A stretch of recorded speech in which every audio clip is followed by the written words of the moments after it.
ఈ దేవాలయంలో ఏం జరగాలి? పాటలు పాడాలి, ప్రార్థన చేయాలి, వాక్యం చెప్పాలి, అందరి గురించి ఆలోచించాలి. ఇప్పుడు ఈ దేవాలయంలో ఏం జరగాలి చెప్పండి? ఇప్పుడు ఈ దేవాలయం, మనం అందరం కూర్చున్న దేవాలయం ఇది అనుకుంటాం కదా. ఈ దేవాలయంలో ఇప్పుడు మన దేహము దేవాలయం అన్నాం. ఈ దేవాలయంలో ఏం జరుగుతున్నాయి చెప్పండి? మీకు అందరికీ మీకు ఎంత కోపం వస్తుంది తెలుసా? ఒక టీవీ తెచ్చేసి సినిమా పెడితే మీకు ఎలా ఉంటుంది? అందరు చర్చికి వచ్చారు కదా, ఇప్పుడు మీరు అందరు సినిమా చూడాలంటే ఎలా ఉంటుంది మీకు?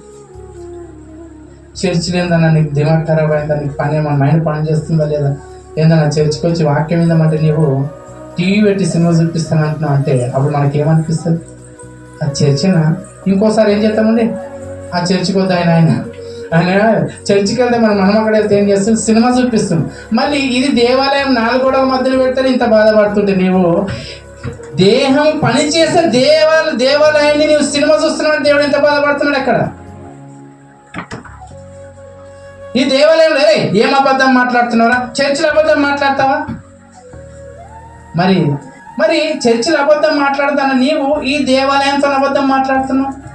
ఈ 4 గోడలకైనా ఇంత ఇంట్రెస్ట్ శ్రద్ధ చూపిస్తున్నప్పుడు మరి అంటే నిత్యం జీవించేది, నడిచేది, ప్రాణం ఉన్నది, చూసేది, నడిచేది, మాటలు పలికేది ఈ దేవాలయంతో అబద్ధం మాట్లాడుతున్నావు అంటే దేవుడు ఎంత బాధపడుతున్నావు.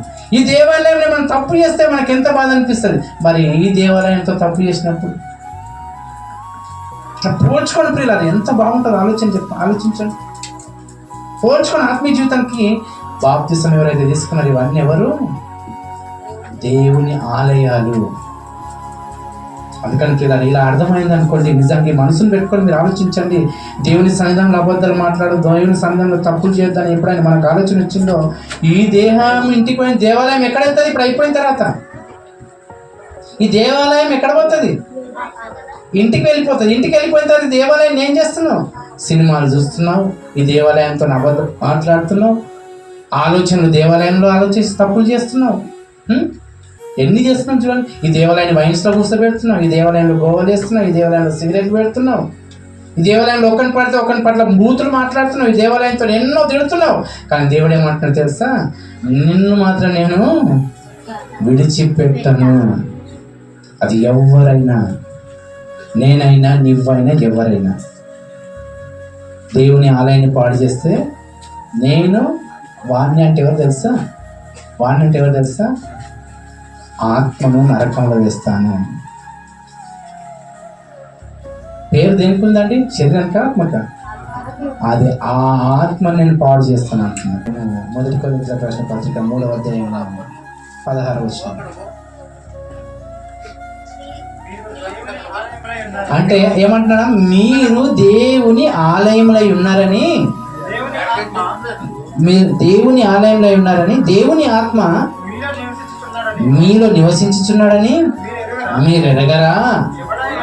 ఎవడైనాను దేవుని ఆలయమును పాడు చేసిన దేవుడు వాణ్ణి పాడు చేస్తాడు. అంటే మన ఆత్మను నరకంలో వేస్తాడు. అర్థమైందా? అందుకనే మన ఆత్మ నరకానికి వెళ్ళొద్దంటే ఈరోజు దయచేసి ఒకటి చెప్తున్నాను, బాప్తిసం తీసుకున్న వాళ్ళు ఇక మీద తప్పు చేయకండి. బాప్తిసం తీసుకొని యేసుప్రభు రొట్టె ద్రాక్షరసం చేయవేస్తున్న మీరు ఇంకా తప్పు చేయొద్దు. తప్పు చేసామంటే మనం అంటే శిక్ష పాత్రలు అవ్వడానికి సిద్ధంగా ఉన్నామని ఆలోచించాను.